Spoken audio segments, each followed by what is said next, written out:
Hey, what's going on, guys? Yeah, I want to make this video because I should have did live reaction, but I was sleeping and I woke up. I even missed the national team of UAE, which I'm from UAE. Our national team played against Iraq and we lost 2-1, but I'm not surprised because we don't belong in World Cup at all. And it's good that we didn't go to World Cup, because if we actually went there, we will be more embarrassed. So let's just not even mention that, because, you know, like I said, we don't want to experience a huge embarrassment worldwide with the games we're going to play. Obviously, we're going to play only 3 games and we'll be out, but at least we will not see the results, the embarrassing results we will be losing with. So I hope Iraq qualifies and goes to World Cup. It'll be interesting because they even won Asia Cup before with the nation team, so they deserve to be in World Cup at least. A winner of Asia Cup not playing in World Cup, it's kind of sad. But now finally they have a huge chance. But they're gonna play against Congo, if I'm not mistaken, African team.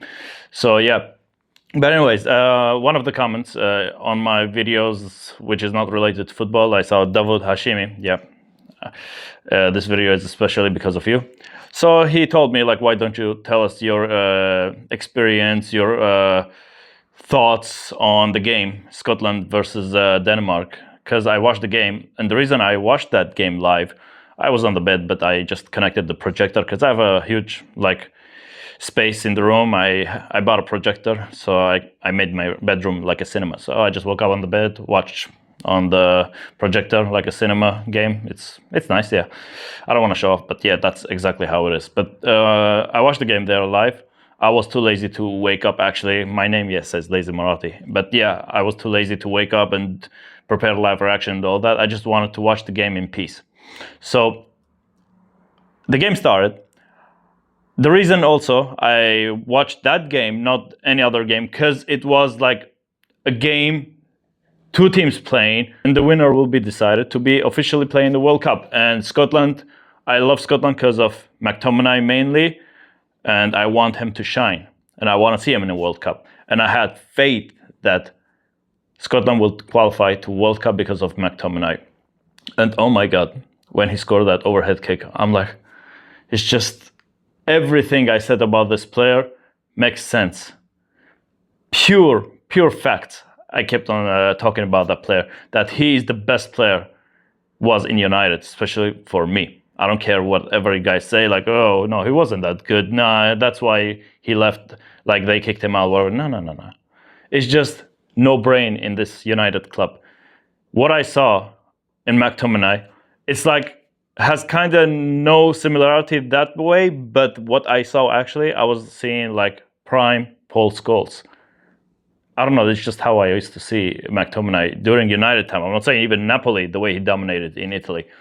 It just gave me that vibes. I felt like something is making me happy about this player. He's the only one that looks pure classic United type of player. Like he should have been playing for us in the early 2000s or like 2010s, something like 10-ish, like that, you know?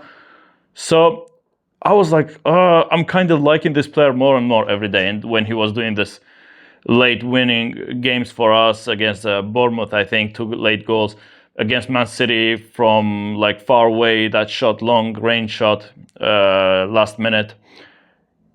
Some amazing moments he created for United. So anyways, the history on the side about Scotland versus Denmark. When he scored that, I'm like, oh, just the happiness about this player is just different. This guy don't know how to score normal goals. You know, when Zlatan scores, everyone is like, it's typical Zlatan goal. Now, people will start mentioning, typical Terminator goal. Like, just scores the way he wants, you know? It's like magician type of goals. But yeah, and when they scored 1-1, the penalty, Højlund, I was like, oh, fuck, please, come on. Like, you guys can effing do it. When they scored the second from the corner, I was relieved. I'm like, yes, especially there was the red card for Denmark. And then when they equalized, Dorgo, I don't know, yeah, Dorgo, I think, the name. I was like, nah, I know you play for us, but F to you. Like, yeah, I want Denmark to qualify too. I'm not being against Denmark. I wish Denmark to play also. I'm happy for Denmark to be still in the in for the chance of qualifying. And Scotland, I needed them to qualify first. Why? Because like I feel like they would bottle it more than Denmark if they play for the playoffs, whatever it's called, for the official qualification in the next games. So then when they scored the third last minute, and I swear, the way I was imagining, I'm like, are they gonna do the same as Ireland? And why? Because of British Island itself, which has Wales and Ireland, Scotland, England. So I'm like, are they gonna do something like related to Ireland with that imagination, like some random imagination I had? And oh my God, few seconds when I thought that, they scored the long range goal. I'm like, what the fuck is happening? And I'm like, like I'm screaming like from my throat, you know, like this. I'm not screaming like ah.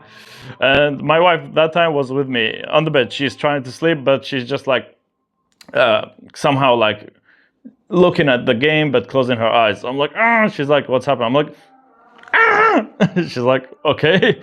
I was like, oh, you don't know what's happening, but every football fan feels what I'm feeling now, but they are even screaming, going mental, especially in Scotland.